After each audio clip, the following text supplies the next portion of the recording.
শিখ গুরুদ্বারাতে যখন প্রবেশ করলেন একজন বড় মাপের সেলিব্রিটি, তিনি সাধারণ মানুষের প্রসাদ খাওয়া এঁটো থালা বাসন পরিষ্কার করে দিচ্ছিলেন।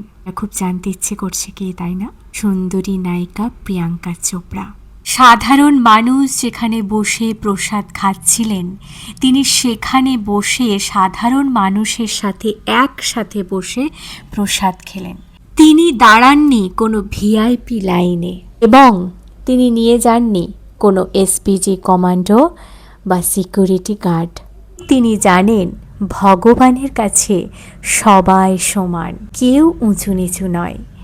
কোটিপতি যিনি, তিনিও যা, আর একজন ভিক্ষুকও তিনিও সেই একই। আমাদের সকলের সমান অধিকার মন্দিরে। প্রিয়াঙ্কা চোপড়া এটাই বোঝালেন, মন্দিরে আমাদের সকলের সমান অধিকার। কিন্তু বর্তমানে আমরা দেখতে পাই বিভিন্ন মন্দিরে ভিআইপি লাইন।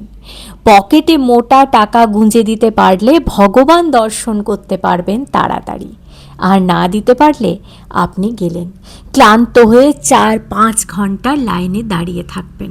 আপনি কি মনে করেন ভিআইপি লাইন বা এক্সট্রা যে ব্যবস্থা, এগুলো বন্ধ করা উচিত মন্দিরে?